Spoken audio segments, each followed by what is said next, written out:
Right. ఉమావల్లి గారు, ఏంటి రాజీనామా చేయాల్సింది రామ్మోహన్ నాయుడు మాత్రమేనా? ఈ రాష్ట్రంలో పరిస్థితి ఏంటి? ముగ్గురికి ఒకటే ప్రశ్న, ఎందుకంటే ప్రజలకి క్లియర్గా అర్థం కావాలి. సార్, ముందుగా అందరికీ నమస్కారం సార్. ఈరోజు అంటే ఒక చిన్న ఉదాహరణ చెప్పాలి సార్. నిన్న నేను ఒక పని పైన తెలంగాణ పక్క రాష్ట్రమైనటువంటి తెలంగాణకి వెళ్ళడం జరిగింది. అక్కడ అంటే పార్టీ పేర్లు చెప్పను, వాళ్ళ పేర్లు కూడా చెప్పను సార్. పార్టీకి అంటే ఈ కూటమికి అనుసంధానంగా ఉన్నటువంటి వ్యక్తులే నా దగ్గర మేము అందరం మీట్ అవడం జరిగింది వేరే పని మీద.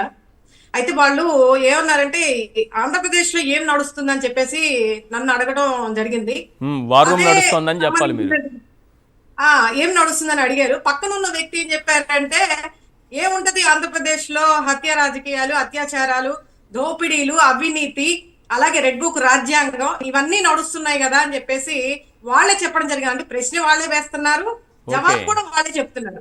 అంటే ఈ రోజు ఎలా ఉందంటే సార్, మన రాష్ట్రం యొక్క పరువు, ఆంధ్ర రాష్ట్రం యొక్క పరువు పక్క రాష్ట్రాలే కాకుండా ఈ రోజు దేశ వ్యాప్తం నుంచి ప్రపంచ వ్యాప్తంగా తెలిసే విధంగా రామ్మోహన్ నాయుడు గారు చేసినటువంటి వ్యవహారం అంతా చూసుకుంటే గత 5 రోజుల నుంచి జరుగుతా ఉంది కదా సార్.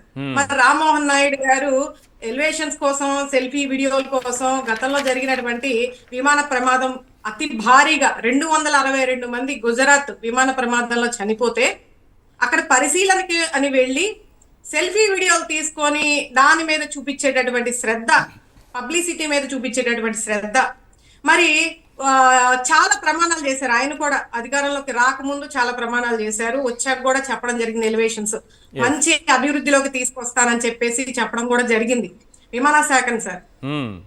కానీ ఈరోజు చూసుకుంటే గనక చివరికి నిన్న చూసాం ప్రయాణికులందరూ దాదాపు 10 లక్షల మంది ప్రయాణికులు ఎన్ని ఇబ్బందులు పడ్డారు.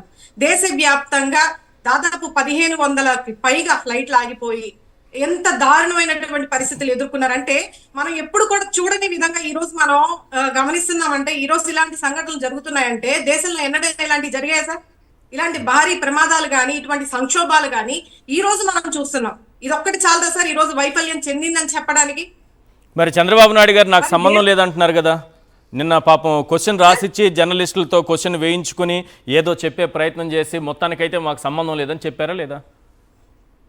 చెప్పారు. అంటే సార్ ఇప్పుడు మనకి అక్కడ ఉన్నటువంటి గోస్వామి గారు మాట్లాడినటువంటి ప్రశ్నలకి, అడిగినటువంటి ప్రశ్నలకి ఏ సమాధానం చెప్పాలో తెలియక తెల్లమొహాలు వేసుకొని అధికార ప్రతినిధులుగా ఉన్నటువంటి వ్యక్తులు ఈ రోజు ఇక్కడ బేబే అని మాట్లాడేటటువంటి పట్టాభి గారు గైగై అని ఎగురుతా అంటే ఒంటికాలి పైన జగన్మోహన్ రెడ్డి గారి పైన ఏ జగన్ ఆ జగన్ అని చెప్పి జగన్ రెడ్డి అని చెప్పేసి మాట్లాడే ఆయన ఈ రోజు నేషనల్ మీడియాలో కనీసం ఆయన అడిగే ప్రశ్నలకి సమాధానం చెప్పకుండా చాలా దయనీయంగా అంటే నీచంగా బాయ్కాట్ చేసేటటువంటి పరిస్థితికి ఈ రోజు వచ్చారంటే ఒకసారి చూడండి. మరి ఏం చేస్తారు సార్? ఈ రోజు సమర్థించుకోవడం తప్ప చేసేదేముంది? ఇప్పటికీ కూడా స్టిల్ మన రాష్ట్రంలో ఎలివేషన్స్ ఇచ్చుకుంటా ఏదైతే పచ్చ మీడియా ఛానల్స్ ఉన్నారో వీళ్ళందరూ కూడా నిన్న కూడా చూసాను సార్, వెంకట కృష్ణ గారు, అలాగే TV5 సాంబా గారు కావచ్చు, ABN ఛానల్ కావచ్చు, వీళ్ళందరూ కూడా ఇంకా దాన్ని సమర్థించుకుంటా ఏదో విధంగా దాన్ని ఇంకా ఎలివేషన్ ఇచ్చుకుంటానికి మాట్లాడుతూ ఉన్నారు. లోకేష్ గారు తప్పేముంది, లోకేష్ గారిని ఎలా అంటున్నారు అని చెప్పేసి. మరి కేఎస్ఆర్ గారి పైన చాలా అన్యాయంగా అక్రమంగా అరెస్ట్ చేశారు కదా. ఈ రోజు అదే గోస్వామి గారి పైన అరెస్ట్ చేయండి, వాళ్ళపైన కేసులు ఫైల్ చేయండి. మరి అడిగిన ప్రశ్నలకి అంత దారుణంగా అంటే ఆయన అడిగింది దారుణం కాదు సార్, చాలా కరెక్ట్ గా క్వశ్చన్ చేశారు ఆయన. అసలు లోకేష్ గారికి ఏం సంబంధం క్వశ్చన్ చేశారు. చిన్న క్వశ్చన్, హూ ఈజ్ లోకేష్? 3 పదాలు, మూడు పదాలు. Who is Lokesh? గజ గజ గజ వణికిపోయారు, ఎక్కడికక్కడ పారిపోయారు. అవును సార్, ఆంధ్రప్రదేశ్ రాష్ట్రానికి విద్యాశాఖ మంత్రిగా ఉన్నటువంటి, IT మినిస్టర్ గా ఉన్నటువంటి లోకేష్ గారు ఈ రోజు రాష్ట్రంలో శాసించడమే కాకుండా కేంద్రంలో కూడా చక్రం తిప్పాలని ప్రయత్నాలు చేస్తా, అలాగే జాగీలు వేసుకొని నేషనల్ మీడియాలో కూడా బహుశా పేమెంట్లు అందలేదేమో అన్న విధానంలో కొంతమంది గుసగుసలు ఆడుతా ఉన్నారు సార్. మరి గతంలో కూడా మనం చూసుకున్నాం, పబ్లిసిటీ కోసం నేషనల్ మీడియాలు కూడా వాడుకొని కోట్లు వెచ్చించారనేది కూడా మనం చూసాం. మరి ఏమైందో ఏమో తెలియదు కానీ రిపబ్లిక్ మీడియాలో మరి గోస్వామి గారు చాలా కరెక్ట్ గా క్వశ్చన్ చేశారు, హూ ఇస్ లోకేష్ గారు అని చెప్పేసి మాట్లాడు. అసలు దీనికి దానికి సంబంధం ఏంటి, కేంద్ర మంత్రికి రాష్ట్ర మంత్రికి సంబంధం ఏంటని చెప్పేసి అడగడం జరిగింది. ఒకవేళ ఒకటి ఆలోచిద్దాం మేడం, ఒకవేళ అక్కడ ఆ క్వశ్చన్ రాలేదు సరే, అర్నబ్ గారు ఆయన వాయిస్ని అలా ఎయిర్లోకి పంపించారని అనుకుందాం. నెక్స్ట్ ఎల్లో మీడియాలో కూడా సేమ్ ఇదే చెప్పేవాళ్ళు కదా ఇక్కడికి వచ్చి కూడా రాష్ట్రంలో. అసలు లోకేష్ గారే మొత్తం సిచ్యువేషన్ అంతా కంట్రోల్లో తీసుకొచ్చి మోడీ ప్రశంసలు అందుకున్నారు. మోడీ గారు ప్రత్యేకంగా లోకేష్ని పిలిపించుకుని అభినందించి ఆశీర్వదించి నువ్వే భవిష్యత్ నాయకుడి దేశానికని మోడీ గారే చెప్పారని ప్రచారం చేసుకునేవాళ్ళ లేదా? ఒకే ఒక్క క్వశ్చన్, హూ ఈజ్ లోకేష్ దెబ్బ, హూ ఈజ్ లోకేష్ అనగానే దెబ్బకు పారిపోయారు. లేకపోతే ఇంత పెద్ద ఎలివేషన్ బిల్డప్ ఇచ్చేసేవాళ్ళు. అవును, ఆల్రెడీ టీవీ5 లో అదే పబ్లిసిటీ జరుగుతా ఉంది సార్. ఇంకా సమర్థించుకోవడం కాకుండా మోడీ గారి ప్రశంసలు అందుకుంటున్నటువంటి నారా లోకేష్ గారు అని చెప్పేసి వీళ్ళే ఎలివేషన్స్ ఇచ్చుకుంటా ఉన్నారు.